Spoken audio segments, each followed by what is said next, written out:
আল্লাহ রাব্বুল আলামিন বলেন, হে আমার বান্দা বান্দীরা, নেয়ামত আমার পক্ষ থেকে যখন পাও শুকরিয়া আদায় করো। শুকরিয়া আদায় করলে নেয়ামত আমি তোমাদের উপরে আরো বাড়ায় দেব। নেয়ামত পাওয়ার পরে শুকরিয়া যদি আদায় না করো, নেয়ামত তো বাড়ানো হবেই না, বরঞ্চ 70,000 তোমাদের উপরে চাপাই দেওয়া হবে। অনেকের ইচ্ছা থাকা সত্ত্বেও কিন্তু মাহফিলে আসতে পারে নাই, আবার অনেকের সুযোগ থাকা সত্ত্বেও কিন্তু মাহফিলে আসে নাই। আল্লাহ রাব্বুল আলামিন আমাদেরকে আসার তৌফিক দান করছেন। বেশি বেশি শুকরিয়া আদায় করো। আবার বলি আলহামদুলিল্লাহ। চরমনের মাহফিল সম্পর্কে যারা পুরান তারা তো অনেকটা জানেন। অনেক আমার ভাইরা নতুন আসছে। আমার দাদাজান চরমনের মাহফিল শুরু করে গেছিলেন। আব্বাজান রহমাতুল্লাহ আলাইহি সেই ধারাবাহিকতায় পরিচালনা করতেন। তারা আমাদের মাঝে নাই, কোনোদিন আসবেও না।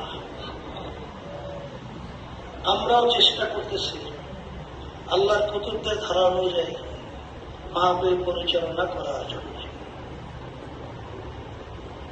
এই মাহফিলের প্রথম দিন আব্বাজান বলতেন দাদাজানের কথা, মারিফাতের আলোচনা একটু বেশি করতেন। দ্বিতীয় দিন শরীয়তের আলোচনা একটু বেশি করতেন। তৃতীয় দিন সব বিষয়াদি নিয়ে আলোচনা একটু বেশি করতেন। কারণ এই তরিকাতের লাইনে আল্লাহ রাব্বুল আলামিনের মুহাব্বত ভিতরে পয়দা হওয়া, আল্লাহর পরিচয় ভিতরে অর্জন করার জন্য বিশেষ করে দুইটা রাস্তা আছে তরিকাতের লাইন। একটা তরিকায় শুরু, আর একটা তরিকায় শেষ।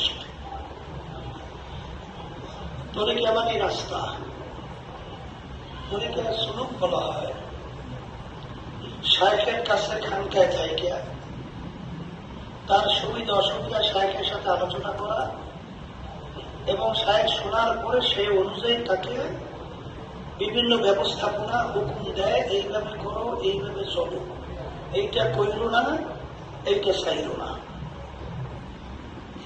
এইভাবে চলতে চলতে এক পর্যায়ে দেখা যায় যে আল্লাহর ফজল করমে ওই আল্লাহর বান্দা তার যে মূল মাকসাদ সেখানে আল্লাহর কাছে পৌঁছে যায়।